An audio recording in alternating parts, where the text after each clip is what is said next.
Zane, 2.5 years in, and we're driving right now in your G-Wagon to make $100 million deal.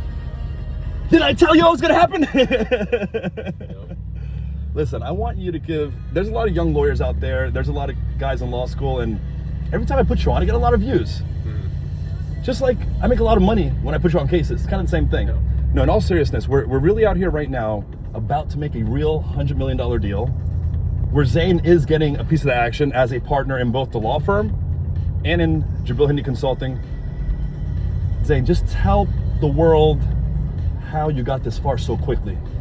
Yeah, I mean, nailing it down to one thing, you can't follow the system that everybody wants you to follow. Everybody says you got to get a high LSAT score. For what? So I can go to a good law school. For what? So I can get a job in big law. For what? So I can make equity partner one day after I've put on the golden handcuffs and worked myself to death for 30 years, 20 years. You can't follow that system. There's a reason why the most monetarily successful lawyers out there are plaintiffs' contingency lawyers. Those are the lawyers that did not go that direction. Those are the lawyers that pioneered their own path straight out of law school. And of course, that was something that I had plans to do straight out of law school. I wanted to start my own firm initially, but I started working for Jibrael here, and he's presented me with so many opportunities that I know that I'm more successful with him than I would be on my own. So just overall, not falling for the system, not falling into that trap of working yourself to death for 30 years at the hopes of, after politics and all that you're going to make equity partner. You just can't fall for that system. And if you go the other path, you have a much greater chance. I would call it 100% chance, if you've got the work ethic, to get to $1 million plus a year 2 years out of law school. Yeah, and just to add to that real quick, what Zane is talking about is essentially what I told him when he first called me. What year were you when he called me? First year? 1L. He was a 1L when he called me. And I tell this story all the time. I actually tell this story at my PUMP Masterminds. And he goes, Jibrael, I heard about you, and I want to be a consumer protection lawyer. And I was like, how the hell do you know that word? Because nobody knows, nobody ever says that, and now everyone knows. And now everybody knows it because we've put it on the map. But the bottom line is this, guys, what Zane is talking about, when he questioned the system, that's something that I presented to him as a 1L. And that's what I call the old world versus the new world theory, which I want to actually talk about that a little bit. And that's actually what I'm writing my manifesto for Jibrael Hindi Consulting. And it's a story that I've been passing along now for a while. We'll talk about that next video, but I think that understanding that real concept that people just lawyers are willfully blind to, and actually digging into that just for literally a couple minutes and actually following through with the logic that comes out when you're thinking about it can change your whole destiny as a lawyer. And that's what we do here at Jibrael Hindi Consulting, and that's what we implement in the law office. And that's why Zane is in this situation, because he is engineering opportunity. Guys, is Supersonic Vision something to apply for your success? 100%. It's 110% of my success. Can you explain in your words? Everybody, you can explain in your own words. What it is? Yeah. What does that principle mean to you? It's the ability to create opportunity as opposed to waiting for opportunity. If put into its most simple terms, of course, it's so much more than that. Sure, absolutely. It's the ability to create opportunity instead of waiting for opportunity. And give an example of that, like something you've recently done that a lot of lawyers aren't doing, that has shown you success based on that principle of Supersonic Vision. I mean, I'm not going to say the specific practice area, but I saw just one ruling from a federal district court. It's one ruling, but I'm like, wow, there's probably millions of companies out there that are doing this, and we can attack it from multiple angles, class action, etc. Yes. Yeah. And how did you learn that type of strategy? From you. Guys, that's something I applied, and that's what Supersonic Vision is about. I have in our whole pump ecosystem, it's comprised of frameworks, it's comprised of principles, and it's comprised of doctrines. And one doctrine is what I call the mechanism versus fish doctrine. What does that mean? PUMP, P-U-M-P, what I teach, that system, is the mechanism to increase your supersonic vision, right? When I teach PUMP, I also teach another side, or this last PUMP, like Zane did very well. He taught TCPA to the lawyers. Remember, PUMP is how to increase your supersonic vision so that you can find opportunities. Lawyers listened, then lawyers listened to the TCPA. There was barely any interest on the PUMP side. The PUMP side is where you learn to fish, okay? Where you learn to do what I am doing, which is presenting to you an opportunity, a fish, on your own, consistently. The interest was in what? The TCPA side. In other words, you know when they say you teach a man to fish, he eats for a lifetime. You give a man a fish for a day, he eats for a day. Lawyers continuously choose the fish. When you're choosing the fish, you're eating for one day. There's no security. You're still hungry. What I can say is that without continuous, everything seems to go back to self-promoting, but it really is, if I'm going to give value on these reels, on online presence, I have to show you what I'm doing. And that's really what I'm doing. I'm applying the principles of PUMP. I'm teaching them to my team. Actually, I want to talk to you about something. I talked to Mitch last night, and I'm gonna send you a memo on this. I talked to him actually for 40 minutes. I don't know if he mentioned it to you, but I want to create, the group that we had last night all together? Okay, that was a solid group. No. Okay. And there was 5 people there, but I want to create a group of 4. There's 2 guys that they're tied to not be in the group or not, but they could work themselves in. I want that to be it could be called a supersonic team within the firm. And it's not about extra work, and Mitch is so excited about it. It's about implementing the PUMP principles to improve something in the firm.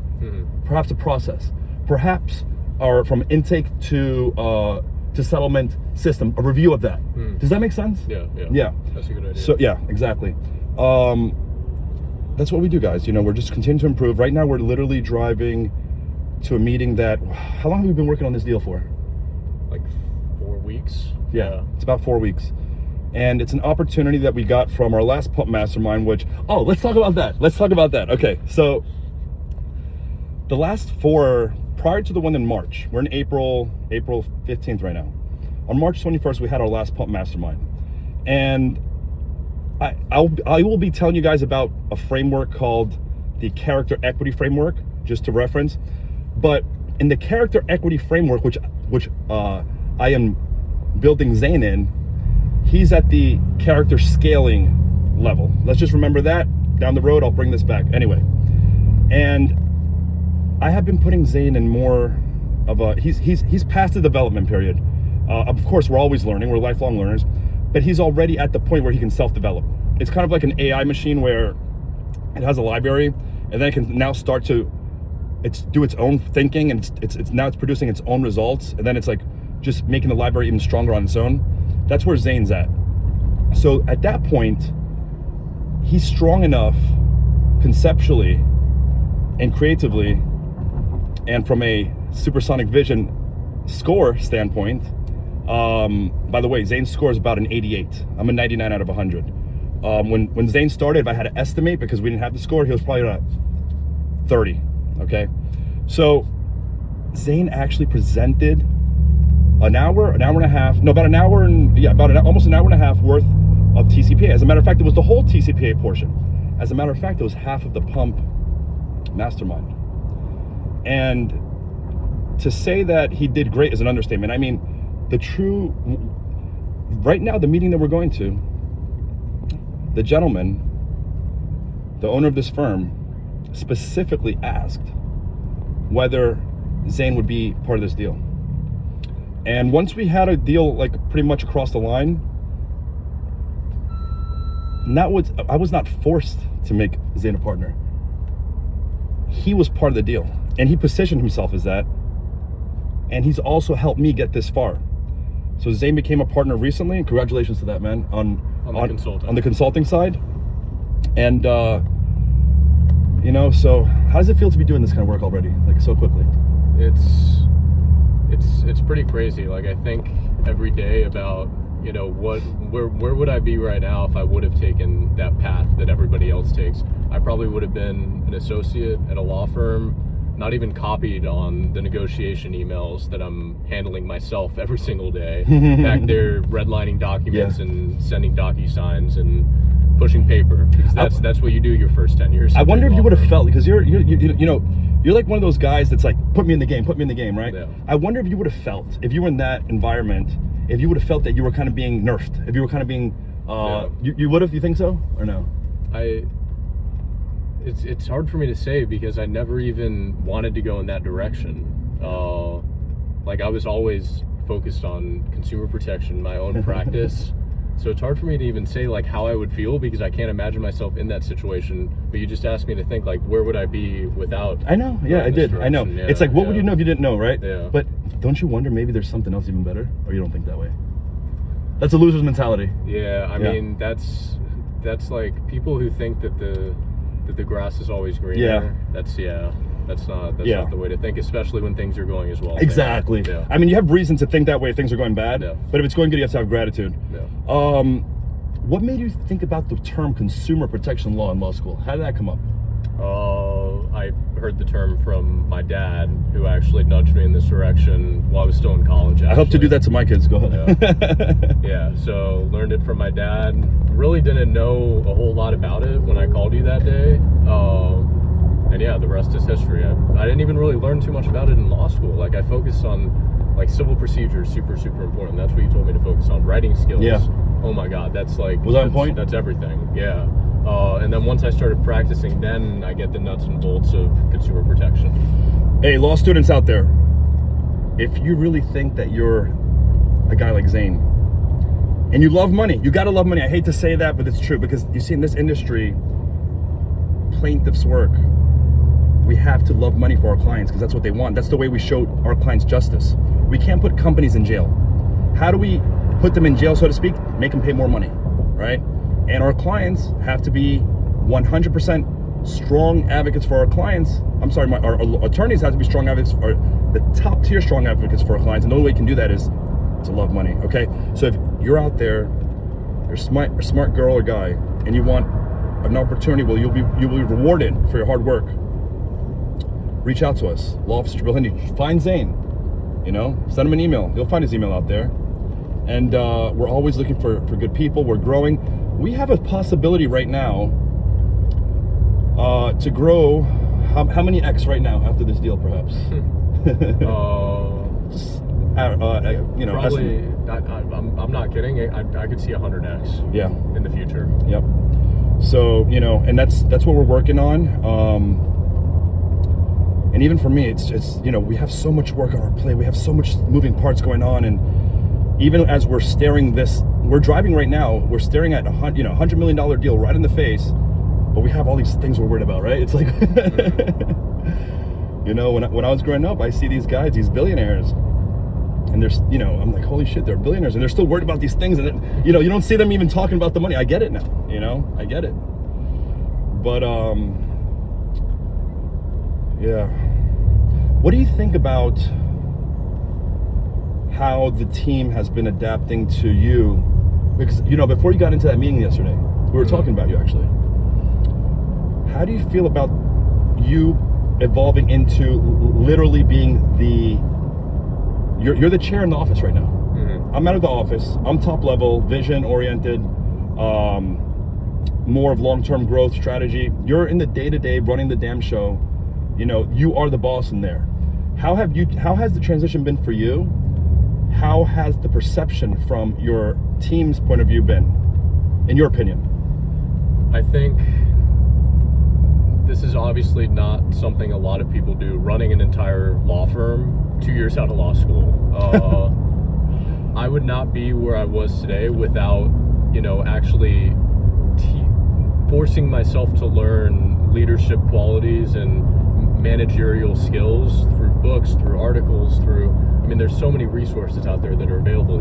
You have to educate yourself. You can't just, even if you have the experience, you can't just go into something And through new. practice itself. Yeah, and through practice. Yeah. Movement equals clarity. Movement creates clarity. And that's something I've always taught my guys. You know, a lot of people just, I'm sorry to interrupt you, but I think it's a major point, right? Like, because I put you in there, right? And yeah, I'll come in and adjust, but for the most part, you figure it out. And that's what that is the main thing, is it doesn't, theory, law school was all theory. Not to bash law school, it's necessary. But 95% of the stuff we're doing here, it's based on practice. It's based on actually getting out in the field, you know? And what I do want to say before we get back to Zane is, I employed many, many lawyers. The ones that succeed, one common attribute is that they're not scared to jump in. In a way, they want to jump in, and they want to jump in the deep end, and they see it as a challenge. Like athletes, it's the same. It's the same. This is like a sport, right? Isn't it? Yeah, and this is what I tell people during interviews. To be successful at our firm, it's not about being thrown into the deep end and being able to swim. It's about going and swimming out to the deep end by yourself and being able to swim. There you go. Yep. Anyway, guys, I think this was very helpful, and I want to thank Zane. He has a lot in his mind. We have a lot of stuff going on, and you know, we're trying our best to get this content out. But I just want to say I'm really proud of him. It's an honor to just be able to be sitting here and really being genuinely interested in his approach, so that I can continue to grow this out with him, and him being a partner, and just the trust that I have in him, and vice versa. And guys, you know, if you're out there, sometimes when you're, whatever situation you're in, it doesn't matter if you're in a firm, if you're a lawyer, if you're not, you might be in a situation where I was, where I didn't think there was people out there that can really help me grow, or really, I thought that I was the one that's going to have to do this all on my own, and I'm going to have to take a step.